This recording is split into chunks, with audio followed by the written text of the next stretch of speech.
Marlowe sits in his hard, worn leather chair, a cigarette in his mouth, whiskey on his breath, her memory glowing in his eye. The life of a private eye wears on the soul, leaving only the toughest of the tough to swim in the grimy waters of 21st century San Francisco.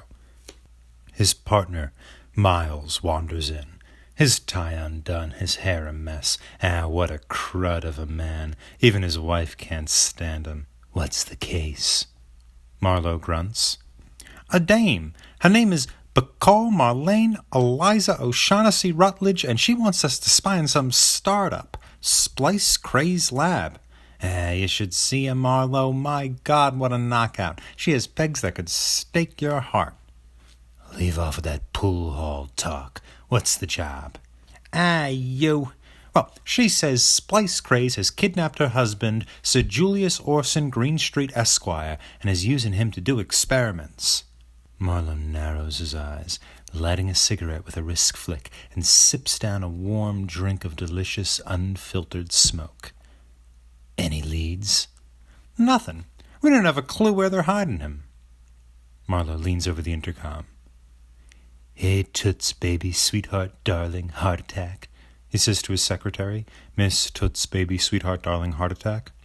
Send in the dame. Miss Toots, baby, sweetheart, darling, heart attack walks into the office, wearing a practical plaid ankle-length dress and a stern yet knowing expression. You want to get a look at her, Miss Toots, baby, sweetheart, darling, heart attack says, the slightest of grins growing beneath her nose. And boy, does he.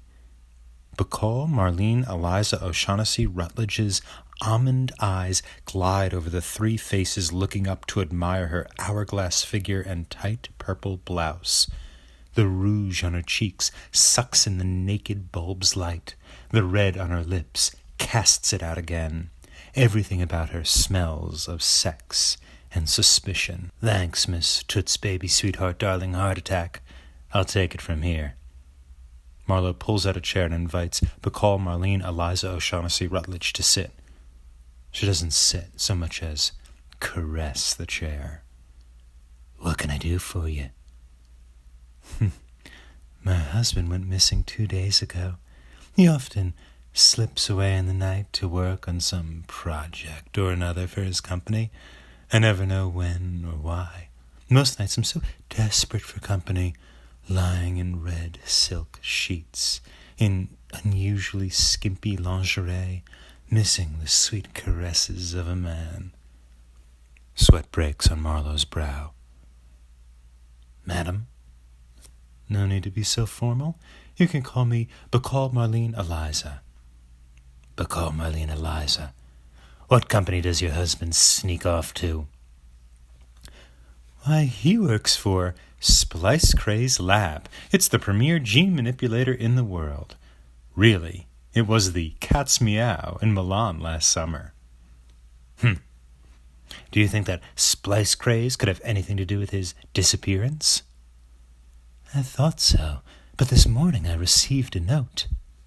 She extends out a thin, white arm decorated with scarlet nails. The red nails press between them a white piece of paper covered in polite black ink. Marlowe takes the paper and then reads. If you ever want to see your husband alive again, bring his super-secret files to the main offices here at Jeans by midnight, or else, and come alone. The letter was signed, Gene. Who's Gene? He's the owner of Gene's Jeans. He was always jealous of those whiz kids over at Splice Craze Lab. He never could compete. That's why he wants the file. They're the new plans for Splice Craze Lab's greatest invention. The upright cat. The upright cat? That sounds fascinating. It is. Splice Craze's upright feline shakes hands, takes out the trash, and scoops his or her own litter, all while walking on just those back legs. Where can I get one of those? Anywhere genetically modified cats are sold. I can't wait, Marlowe says with uncharacteristic joy. May we get back to my case? She asks. Yes, of course. This is what we're going to do, Toots. First I'm going to kiss you, then light a cigarette, drink a glass of scotch while staring into the distance, then take your place tonight at midnight for the meeting at Jean's.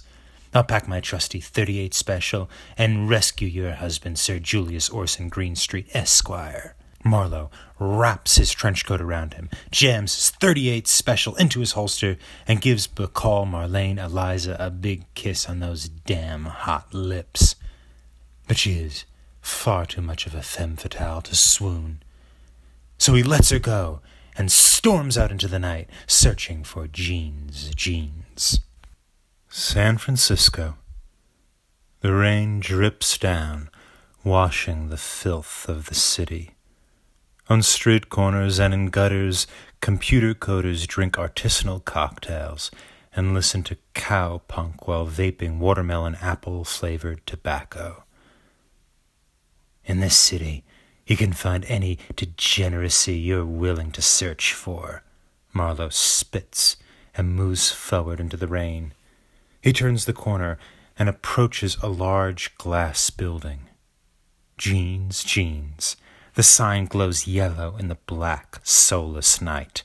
Marlowe tries the door and finds that it opens. A hand stops him. You don't want to go in there. It's his old friend Andre. Andre was living in the streets, suffering from a torrid addiction to investing in eco-friendly startups. Like so many before him, Andre had ended in the gutter, shaking with an old need for carbon reduction.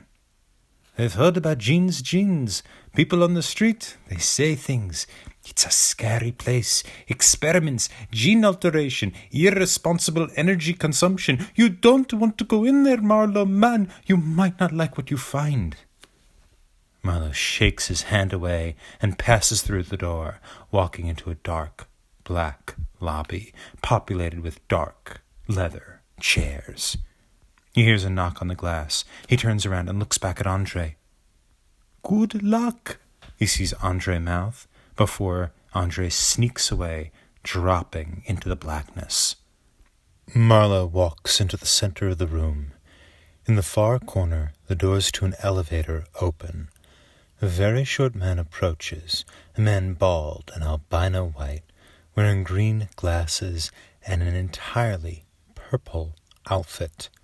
Walking with a brown handmade wooden cane, he approaches Marlowe very, very slowly, the sound of the cane resonating throughout the dark room.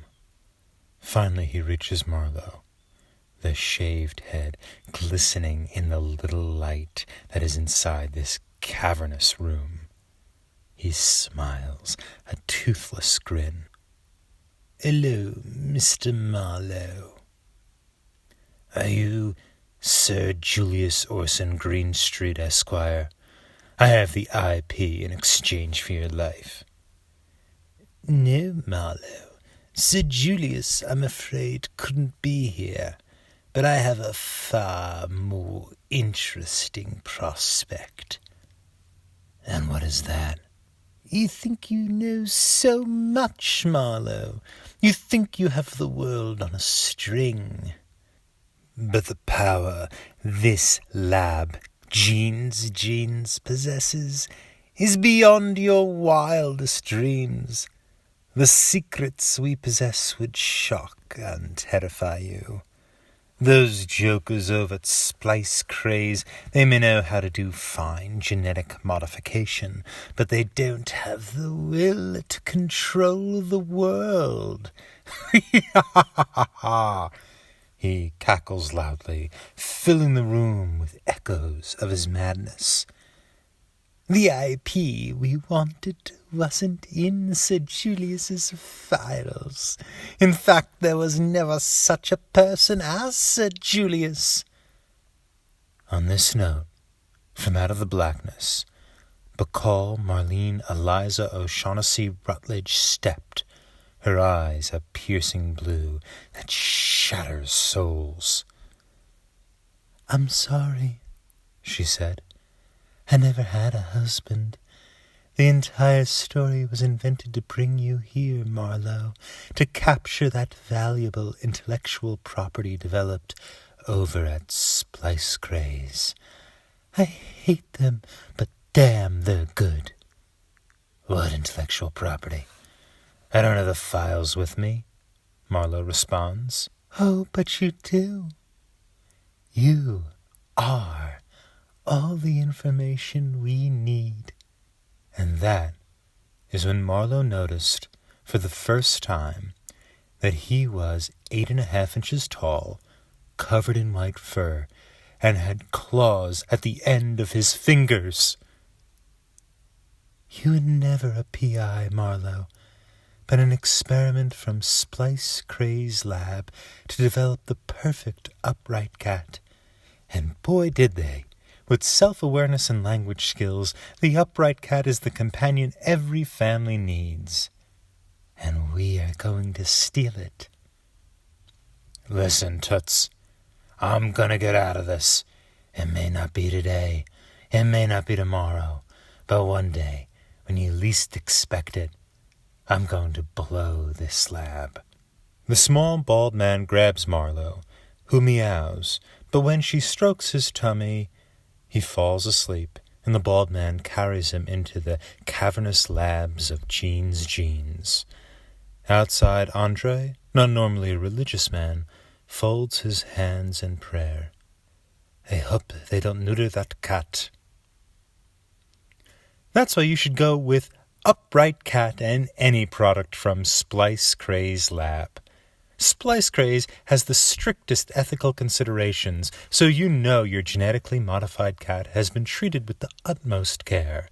So next time you need a genetically modified pet, go with Upright Cat. Upright Cat. Act like a man.